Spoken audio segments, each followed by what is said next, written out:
2 line பாடினா கூட நல்லாயிருக்கும். ஐயோ வேணாம் வேணாம் வேணாம். So favourite food? Food biryani, chicken biryani. என்ன டைம் கொடுத்தாலும் சாப்பிடுவேன், 3 டைம்ஸும் சாப்பிடுவேன்.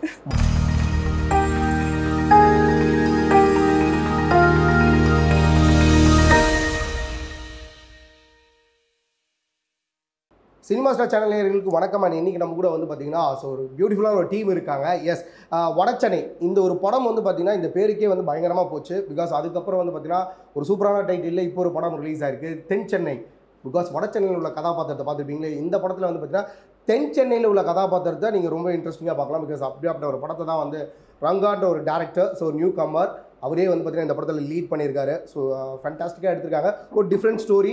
ஸோ கண்டிப்பாக ரசிக்கும்படியாக இருக்குது பார்த்த வகையில் நான் சொல்கிறேன். ஸோ அதனால் அந்த டீமை ரொம்பவே இன்ட்ரெஸ்டிங்காக வெல்கம் பண்ணலாம். பட் கேரக்டரையும் சொல்லணும்னு தோணுது. ஆனால் சொன்னால் வந்து பார்த்திங்கன்னா இங்கே ஒரு பெரிய ஒரு குரூப் இருக்குது, அந்த குரூப் நம்மளே அஃபெக்ட் பண்ணுமோன்றதுக்காக வந்து பார்த்திங்கன்னா சொல்ல முடியல.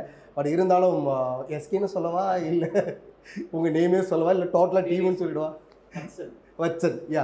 ஸோ வச்சன் பிரதர் நம்ம கூட இருக்காங்க, Suma ma'am and Dileep sir. So எல்லாருமே நம்ம கூட இருக்காங்க. So once again welcome to the show. ரொம்பவே ஹாப்பியாக இருக்குது. ஸோ அந்த படம் பார்த்தா ரொம்பவே டிஃப்ரெண்ட்டாக இருக்குது சார். அண்ட் இந்த படத்துக்காக நீங்கள் கொடுத்துருக்கிற அந்த மெனக்கடல் வந்து பார்த்தீங்கன்னா ஸோ டேரக்டர் சொல்லும் போது புரிஞ்சிச்சு. சின்ன ஒரு ஸ்க்ரீன் ப்ரெசென்ட் இருந்தாலும் அண்ட் அதுக்காக நீங்கள் எஃபோர்ட் எடுக்கிற விதம் இந்த சினிமா மேலே உள்ள ஆர்வத்தை காட்டுது. அண்ட் நீங்கள் சொல்லுங்கள் சார், அந்த டேரக்டர் ஃபஸ்ட் டைம் உங்கள்கிட்ட வந்து பேசும்போது என்ன சொன்னார் அண்ட் எப்படி நீங்கள் வந்து ஓகே ஃபைன் இவரோட நம்ம பண்ணலான்னு ஒரு அக்செப்ட் பண்ணீங்க? ஆக்சுவலாக ஃபஸ்ட்டு மேனேஜர் தண்டபாணி சார் எனக்கு ரொம்ப வருஷம் பழக்கம். அவர் கூட நான் ஒரு 4-5 படம் பண்ணியிருக்கேன். அவர் தான் வந்து கால் பண்ணி ஒரு படம் ஒரு கேரக்டருக்கு புது டைரக்டர் தான், உங்களை தான் நீங்கள் தான் பண்ணணும்னு சொல்கிறாங்க அப்படின்னு சொல்லி போய் பாருங்கன்னு சொன்னார். அப்புறம் அதுக்கப்புறம் அவங்க ஹரேராம்னு கோடைரக்டர் எனக்கு கால் பண்ணி வர சொன்னார். ஆஃபீஸ் போகிறேன். நான் ஆஃபீஸ் போகும்போது என்ன நினச்சிட்டு போகிறேன்னா, போலீஸ் கேரக்டராக மட்டும் இருந்துடக்கூடாது அப்படின்னு. அந்த கேரக்டர் நம்ம ப்ளே பண்ணியாச்சு. ஏன்னா 25 படம் நடிச்சிட்டேன். தொண்டன் படத்தில் சமுத்திரக்கனி சார் அப்படி ஆரம்பித்து வச்சார், ஒரு நல்ல நேர்மையான போலீஸ் எஸ்ஐ அப்படின்னு சொல்லி. அதுலேருந்து ஆரம்பித்தா பார்த்தீங்கன்னா 25 படம் தாண்டி கிராஸ் பண்ணி போயிட்டுருக்கு. இப்போ ரிலீஸுக்கே ஒரு 5 படம் இருக்குது. எல்லாமே இன்ஸ்பெக்டரு, ஒன்று மேலே போயிட்டே இருக்கோம், இல்லை கீழே கான்ஸ்டபிள் ஏட்டையா வரைக்கும் வந்துட்டேன். ப்ரொமோஷன்லேருந்து ப்ரொமோஷன் வரைக்கும் கொண்டு வந்துட்டாங்க. ஆனால் ரோல் கொஞ்சம் ஒன்று காமிக்கலாக இருக்கும், இல்லை ஒவ்வொன்றும் ஒரு பேட்டர்ன் இருக்கும், வெரைட்டி இருக்கும். ஓகே. அப்புறம் ஆனால் நான் அதை போகும்போது நினச்சேன் அது மட்டும் சொல்லிடக்கூடாது அப்படின்னு நினச்சேன். நான் போய் உட்காந்து முதல் வார்த்தை தான் சொன்னாங்க, சார் நீங்கள் ஒரு போலீஸ் அதிகாரி அப்படின்னு சொல்லிட்டு. சரி ஓகே, அப்போ நம்ம எந்த விஷயத்தையும் நான் ஒரு விஷயம் நினைப்பேன், எந்த வாய்ப்பையுமே விடக்கூடாது அப்படின்னு நினைப்பேன் பொதுவாக. அந்த டேட்ஸ் பிரச்சனை இல்லைன்னா அதை பண்ணிடணும். பேமெண்ட் கூட முன்ன எப்படி அட்ஜஸ்ட் பண்ணிவிட்டு அந்த ரோலை பண்ணிடணும். ஏன்னா அந்த ரோல் பண்ணும்போது என்னென்னா அந்த டீமோட நம்ம பழகிறோம். அங்கே போகும்போது அந்த ஷூட்டிங் அனுபவம் வேறு மாதிரி இருக்கும். நம்ம அதெல்லாம் ரொம்ப நேசிக்கிறது தானே. நம்ம சினிமாவை நேசிக்கிறது அதுதான். நம்ம அந்த சம்பளம் விஷயங்கிறத விட அதை தாண்டி நம்ம அந்த எக்ஸ்பீரியன்ஸை வந்து உணரணும் அப்படின்ற ஃபீல் பண்ணுவேன் எப்பவுமே நான். ஸோ அதே மாதிரி அந்த படத்தில் பண்ணேன். ஒரு ராபரியை வந்து இன்வெஸ்டிகேட் பண்ணுற ஒரு போலீஸ் அதிகாரி. அது எண்டில் ஒரு சின்ன ட்விஸ்ட் இருக்கும் அதில் என் ரோலுக்கு. ட்விஸ்ட்டை நான் இப்போ சொல்ல மாட்டேன், இப்போ வேணாம். ஏன்னா ஆடியன்ஸ் பார்த்து தெரிஞ்சுக்கிட்டோம் இல்லையா, அவங்களுக்கு ஒரு வேலை கொடுக்கணும் இல்லையா. ஃபுல்லாக நான் வந்து ஹீரோவோட காம்பினேஷனில் தான் இருப்பேன் அதிகமாக. ரங்கா வந்து ஹீரோவாக பண்ணுறாரு, அவர் தான் ப்ரொடியூசர், அவர் தான் இயக்குனர். ஸோ வந்து இந்த நேரத்தில் ரங்காவுக்கு வாழ்த்து சொல்லிக்கிறேன். ஏன்னா அவ்வளோ பெரிய பொறுப்பு. அதே மாதிரி ரொம்ப கேஷுவலாக இருந்தார். ஷூட்டிங் ஸ்பாட்டில் வந்து ரொம்ப இயல்பாக இருந்தார். ரொம்ப மனிதத்தன்மை உள்ள ஒரு அற்புதமான இயக்குனர் வைங்களா. அவர் எந்த ஒரு வருத்தப்படுற மாதிரி ஒரு வார்த்தை கூட அவர் வாயிலேருந்து வந்ததே இல்லை. யாரையுமே அவர் திட்டி நான் பார்த்ததே இல்லை. ஸோ அந்த மாதிரி ரொம்ப இதாக இருந்தார். அதே மாதிரி கோடைரக்டர் இருக்கா ஹரேராமும் வந்து நல்ல கடுமையான உழைப்பாளிங்க. சரத் கேமராமேன் இப்போது அவருக்கு ஃபஸ்ட்டு படம்னு சொல்கிறாரு. எனக்கே ஆச்சரியமாக இருந்தது. ஏன்னா அது முதல் படமா அப்படின்ற மாதிரி. நான் படம் பார்க்கும்போது எனக்கு ஆச்சரியமாக இருந்தது. என்னென்னா அங்கே ஷூட்டிங் ஸ்பாட்லேயும் அப்படி தான் அழகாக ஹேண்டில் பண்ணார். ரொம்ப ஈஸியாக டக்குன்னு லைட்டிங்கெலாம் ரொம்ப சாதாரணமாக அப்படி டக்குன்னு நகர்த்துவார். ஓகே அவ்வளோ ரெடின்றவார். அந்த மாதிரி ரொம்ப ஸ்பீடாக பண்ணாங்க. புது டீம்னு சொல்ல முடியாது, நல்லா ஸ்பீடாக எடுத்தாங்க. ரொம்ப ஷார்ட் டைம்லேயே பண்ணிட்டாங்க. ஸோ ரொம்ப பியூட்டிஃபுல்லாக இருந்தது இந்த படத்தில் நான் ஒர்க் பண்ணது. நிச்சயமாக மக்கள் வந்து ஆதரவு கொடுக்கணும். இந்த படத்தை மிகப்பெரிய வெற்றிகரமான படமாக உருவாக்கணும். அதன் மூலம் வந்து புது இயக்குனர் வந்து அடுத்தடுத்து படம் பண்ணுவார். நிறையா வேலைகள் இருக்கும் எங்களுக்கும். ஸோ வந்து வாழ்த்துக்களை தெரிவிச்சுக்கிறேன். நன்றி சார். டேரக்டர் உங்களை பற்றி சொல்லும் போதே ப்ரெஸ் மீட்டில் இவ்வளோ ஹார்ட்ஃபுல்லாக பேசினார் sir. So very nice sir. ஆக்சுவலாக உங்களை இந்த இடத்துல நான் அவங்க ஃபர்ஸ்ட் டைம் இன்டர்வியூ பண்ணுறேன். So very happy. Thank you sir, ரொம்ப அண்ட் நன்றி. மேம் நீங்கள் வந்து ஹீரோவுக்கு வந்து அம்மா கேரக்டர் பண்ணியிருக்கீங்க. ஸோ நிறைய இடத்துல அந்த மகன் மேலே உள்ள அந்த பாஸ்ட்டை காட்டுறதுல வந்து பார்த்தீங்கன்னா ஸோ அப்படியே ஒரு எப்படி அந்த ஒரு ஜென்யூனாக அதை வெளிப்படுத்த முடியுமோ அப்படிலாம் வெளிப்படுத்திருக்கீங்க. அது என்ன கோவிட் டைமில் இருந்தாலும் சரி ஓகே மகனுக்காக ஹெல்ப் பண்ணணும்னு போன்ற ஒரு கேரக்டர்ஸை நீங்கள் எக்ஸ்போஸ் பண்ணுறீங்க இல்லையா? ஸோ ஒரு மதர் கேரக்டர் அப்படிங்கும் போது நீங்கள் எப்படி அக்செப்ட் பண்ணீங்க? பிகாஸ் மதர் கேரக்டர் பண்ணுற லெவலுக்கு இன்னும் ஏஜ் ஆகலைன்னு தான் நினைக்கிறேன். எஸ் அதை எப்படி நீங்கள் என்ன சார் நீங்கள் ஏதோ இல்லை ஏதோ சார் யோசிக்கிறத பார்த்தா ஓகே அந்த எஸ்கே இன்னமும் இருக்குன்னு நினைக்கிறேன். Okay okay okay first of all இந்த கேரக்டர் கொடுத்ததுக்கு ரங்கா சருக்கு ரொம்ப ரொம்ப நன்றி. நான் கேரக்டர் ஆர்டிஸ்ட்டும் நிறையா பண்ணியிருக்கேன். பட் இது வந்து லென்த்தியான ஒரு கேரக்டர் ப்ளஸ் மெச்சூரான ஒரு கேரக்டர். எனக்கு ரொம்ப பிடிச்சிருந்தது கேரக்டர்.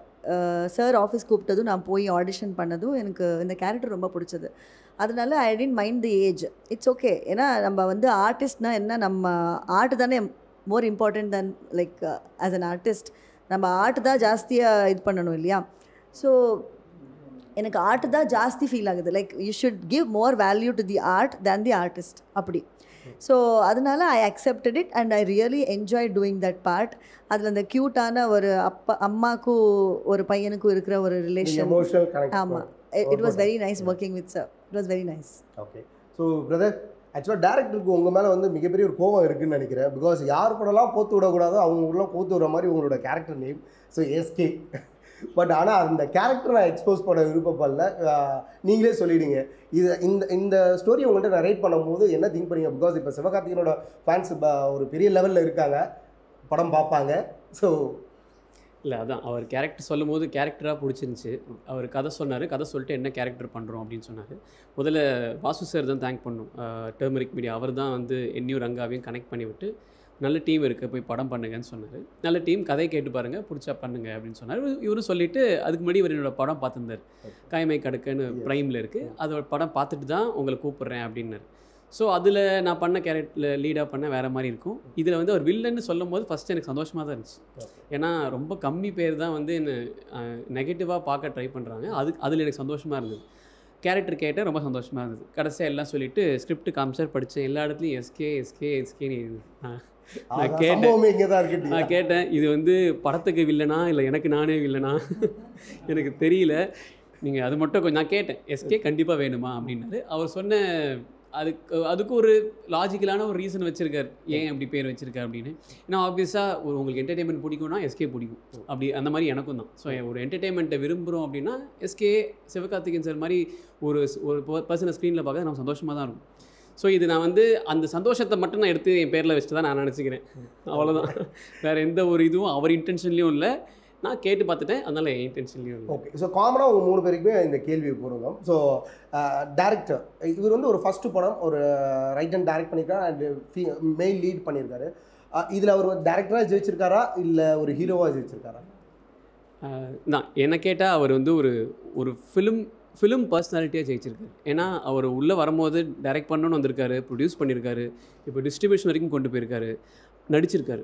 ஸோ இப்போ வந்து அங்கே வந்து நெட்பிக் பண்ணி எது நல்லா இருக்குது எது நல்லா இல்லைன்னு சொல்கிற ஸ்பேஸ்க்கு நான் போவே கூட விரும்பலை. ஏன்னா இவ்வளோத்தையும் சேர்த்து பண்ணி இது எல்லாத்தையும் மீறி இவரெல்லாம் சொன்ன மாதிரி சார் சொன்ன மாதிரி ஷூட்டில் ஒரு ஸ்டன் சீக்வன்ஸில் அடிச்சிட்டா கூட உடனே ஓகேயா அந்த அளவுக்கு தான் இருந்தார். எல்லாரையும் பார்த்து பண்ணிக்கிட்டோமா, ஒரு ஃபிலிம் பர்சனாலிட்டியாக இவ்வளோத்தையும் ஹேண்டில் பண்ணி படத்தை ரிலீஸ் பண்ணுறதுலாம் சாதாரண விஷயமே கிடையாது. உங்களுக்கு கண்டிப்பாக தெரிஞ்சிருக்கும்.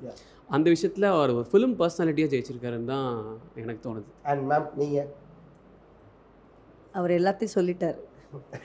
Is a very good human being to work with. ஒரு வாட்டி கூட செட்டில் எங்களுக்கு வந்து ப்ரொடியூசர் இங்கே இருக்காரு இப்படி இருக்காரு அன்ற மாதிரி ஒரு டென்ஷன் இல்லை. சில்லாக எல்லாரையும் like a good human being, that's what I say. And a very passionate film maker. So அதனால இதெல்லாம் பண்ண முடிஞ்சதுன்னு ஐ வுட் சே. அண்ட் டெஃபினட்டாக we don't want to judge him like which is better for him. So definitely சருக்கு தான் தெரியும் what is better for him. Okay sir, நீங்கள் சொல்லி முடிச்சிடலான்னு நினைக்கிறேன். பிகாஸ் அவர் ஆக்டிங்காக அவர் ஒரு ஆக்டிங்கில் ஹீரோவாக பார்க்கும்போது எப்படி இருக்குது, ஒரு டேரக்டராக அவரை ஸ்பாட்டில் பார்க்கும்போது எப்படி இருக்குது? என்னை பொறுத்த வரைக்கும் வந்து ஒரு டேரக்டராக அவர் ஜெயிச்சிட்டாரு அப்படின்னு தான் நினைக்கிறேன் நான். ஏன்னா அவர் முதல்ல அவரோட இன்டென்ஷன் என்னென்னா ஒரு படத்தை வந்து டைரக்ட் பண்ணணும் அப்படின்றது தான். அதுக்கப்புறம் ஒரு ஹீரோவை தேடி இருக்காரு. அவருக்கு ஏற்ற ஹீரோக்கள் கிடைக்காதனால அவரே ஹீரோவாக பண்ணணும் அப்படின்றது. ப்ரொடியூஸ் பண்ணது அவர் தான். எல்லாத்தையும் தாண்டி அந்த அந்த டைரக்ட் பண்ணணுன்ற அந்த ஆர்வத்தில் தான் அந்த முதல்ல எல்லாமே அந்த ரெண்டும் சேர்ந்து இழுத்து கொண்டு வந்து அந்த டைரக்ட் பண்ணுறதுக்காக தான் அவர் ப்ரொடியூஸ் பண்ணியிருக்காரு, அவர் நடிச்சிருக்காரு. அவர் டைரக்டராக அவர் ஜெயிச்சிட்டாருன்னு தான் நான் நினைக்கிறேன். அவர் கூட நீங்கள் ட்ராவல் பண்ணதுனால நான் கேட்குறேன், அவர் மைண்டில் இருந்த ஹீரோ யார் இந்த படத்தை நடிக்கிறதுக்கு? அவரோட மைண்டில் சாய்ஸஸாக இருந்தது யார் யார்? இல்லை, அவர் இது வரைக்கும் அப்படி டிஸ்கஸ் பண்ணதில்லை நாங்கள். கண்டிப்பாக இப்போ இருக்கிற சமகாலத்தில் இருக்கிற ஹீரோக்கள் யாரை வேணால் அதில் பொருத்தி பார்க்கலாம் நிச்சயமாக. ஸோ அதை வில்லனாக வச்சு எஸ்கேவியும் நம்ம திங்க் பண்ணலாமா? வில்லனா வந்து இவர் தான். எனக்கு இவர் படத்தை பார்த்ததுக்கப்புறம் இவர் தான் கரெக்டான சாய்ஸ். வேறு யாரையும் நம்ம அந்த இடத்துக்கு கொண்டு வரவே முடியாது. ரொம்ப நல்லா பண்ணியிருந்தாரு. ஏன்னா கேட்கும்போது கூட ஒரு கேள்வி முன் வச்சாங்க. ஸோ எஸ்கே வந்து கதைக்கு ஒத்துக்காதனால தான் வந்து பார்த்தீங்கன்னா எஸ்கேன்ற கேரக்டரையும் வில்லனாக வச்சுருக்காங்கன்ட்டு. ஒருவேளை அது அந்த சம்பவம் உண்மையாக நடந்த சம்பவமான்னு கேட்குறேன். இல்லை கண்டிப்பாக அப்படி எதுவும் நடந்திருக்காது. ஏன்னா நாங்கள் எல்லாருமே வந்து எஸ்கேவோட ஃபேன்ஸ் தான் உண்மையை சொல்லப்போனால். எனக்கு ரொம்ப பிடிக்கும் ஒரு எஸ்கேவை. ஸோ வந்து இது அதான் டைரக்டர் சொன்ன மாதிரி ஒரு இனிஷியலாக இருந்தால் வந்து இப்போ டக்குன்னு வெளியில் வரும்போது கூட சொல்லுவாங்க, ஒரு பேராக இருந்தால் கூட மறந்துடுவாங்க, அந்த இனிஷியல் ஞாபகம் இருக்கும்ல, அந்த அதுக்காக வைக்கப்பட்ட பேர் தான், வேறு ஒன்றும் இல்லை. ஸோ ஃபைனலாக இந்த கொஸ்டினோட முடிச்சிடறேன். இந்த படம் ஏன் வந்து ஆடியன்ஸ் தேட்டரில் பார்க்கணும்? அதுக்கு ஒரு ஸ்டாலிடான ஒரு ரீசன் ஆளுக்கு ஒன்று சொன்னீங்கன்னா ஓகே. கண்டிப்பாக இது வந்து என்டர்டெயின் மூவி தான். இது வந்து ஒரு ஆக்ஷன் த்ரில்லராக இருந்தால் கூட ஆக்ஷன் த்ரில்லருக்கு இன்றைக்கி எப்போவுமே ஒரு வேல்யூ, அதை கரெக்டாக எடுத்துகிட்டா ஜனங்க வரவேற்பாங்க. அது மாதிரி இது சரியாக இருக்குது இந்த படம். நிச்சயமாக அதை வந்து பார்த்தா பார்க்குற மக்கள் வந்து கண்டிப்பாக ஹாப்பியாக இருப்பாங்க. ஸோ அதுக்காக பார்க்கலாம். அவர் மெயின் பார்ட் சொல்லிட்டாரு. I would say that music plays a very important role இந்த மூவியில். பிஜிஎம் அப்புறமா ஒரு சின்ன பாட்டு whatever, all this BGM and the music has done a great job. Plus the movie story itself is a hero. So definitely அதுதான் இங்கே வந்து அந்த point like to watch. SK bro, நீங்கள் ஆக்சுவலாக இதுக்கு மேலே இந்த படத்துக்கு அப்புறம் முழுக்க எஸ்கே என்று அன்புடன் அழைக்கப்படுவீங்கன்னு நினைக்கிறேன். இந்த மாதிரிலாம் யாருன்னு முழுசாக தெரியறதுக்குள்ளாடியே நம்ம காண போகக்கூடாது. ஸோ அதனால் எனக்கு என்ன தோணுதுன்னா, எதுக்கு இதை படம் பார்க்கணுன்னா, ஒரு லைக் எந்த படத்தை ஒரு ஃபுல்லாக ஒரு டீம் வந்து பேஷனேட்டாக பண்ணியிருக்காங்களோ அதுக்கு ஒரு சப்போர்ட்டாக இந்த படத்தை பார்க்கலான்றது தான் என்னோட வேண்டுகோள். ஸோ ஃபர்ஸ்ட் ஆஃப் ஆல் எங்கள் சேனல் சார்பாகவும் நேரில் சார்பாகவும் விஷ் பண்ணிக்கிறோம். எனக்கு கண்டிப்பாக இந்த படம் மிகப்பெரிய ஒரு வெற்றி அடையணும். வடச்சென்னை ஒரு பக்கம் கலக்கிற மாதிரி தென்சென்னையும் கலக்கணும்னு சொல்லிட்டு எங்கள் டீம் சார்பாக வாழ்த்துக்கிறோம். Thank you so much. ரியாவோட ஃபேவரட் பிளேஸா? தமிழ்நாட்டிலையா? எங்கே வேணாலும் இருக்கலாம். Switzerland. So favourite food biryani, chicken biryani. என்ன டைம் கொடுத்தாலும் சாப்பிடுவேன், 3 டைம்ஸும் சாப்பிடுவேன். மாடலாக இருக்கும்போது கொஞ்சம் ஃபிசிக்கலாக இம்பார்ட்டன்ஸ் கொடுப்பாங்க. ஸோ நீங்கள் பிரியாணிலாம் சாப்பிடுவீங்க, அதில் கேர் கிடையாதா? இருக்குது, பட் ஸ்டில் என்னோட ஃபேவரட் ஃபுட், ஹாப்பியாக சாப்பிட்ற food. So favourite pet? Dog. Why? என்கிட்டயே ஒரு டாக் இருக்குது, German shepherd. Okay. So favourite song? நிறைய சாங் பிடிக்கும். நீ கவிதைகளா அந்த சாங் பிடிக்கும். 2 லைன் பாடினா கூட நல்லாயிருக்கும். ஐயோ வேணாம். ஆக்சுவலி எனக்கு என் ஆல் டைம் ஃபேவரட் சாங் ஒன்று இருக்குது. வெண்ணிலவே பிரபுதேவா சாங். அது all time. Kajal all time. அது ஃபர்ஸ்ட் சொன்ன சாங் இது பண்ணிடுங்க, இந்த சாங். ஸோ உங்களோட favourite music director? Yuvan sir தான் எப்பவுமே. Favourite comedian? Santhanam. Favourite director? Mani Ratnam. Favourite actor? Ajith sir. Favourite heroine? Sridevi ma'am. Okay. Favourite outfit? Something casual. உங்களுக்கு ஐ மீன் ரியாவுக்கு கோவம் வந்தால் எக்ஸ்ட்ரீமாக என்ன பண்ணுவாங்க? அழுவேன், ஐ க்ரை, அவ்வளோதான். ஓகே. ஸோ ரியா வந்து ரொம்ப கைண்ட் பர்சனா இல்லை வந்து பார்த்தீங்கன்னா ரொம்ப செல்ஃபிஷான பர்சனா? ரொம்ப கைண்டு, கொஞ்சம் செல்ஃபிஷ்னஸ் இருக்குதா, எல்லாருக்குமே இருக்கும். ஸோ அது எனக்கும் இருக்கும், அவ்வளோதான். ஸோ ரியா என்றைக்குமே லோன்லியாக இருப்பாங்களா, என்றைக்குமே ஸோ ஃபேமிலி அண்ட் ஃப்ரெண்ட்ஸோட டைம் ஸ்பெண்ட் பண்ணுற விருப்பப்படுவாங்க? போத், ரெண்டுமே இருக்கும். ஓகே.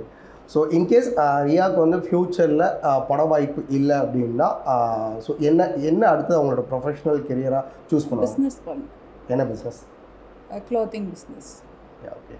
தேங்க்யூ. தேங்க்யூ.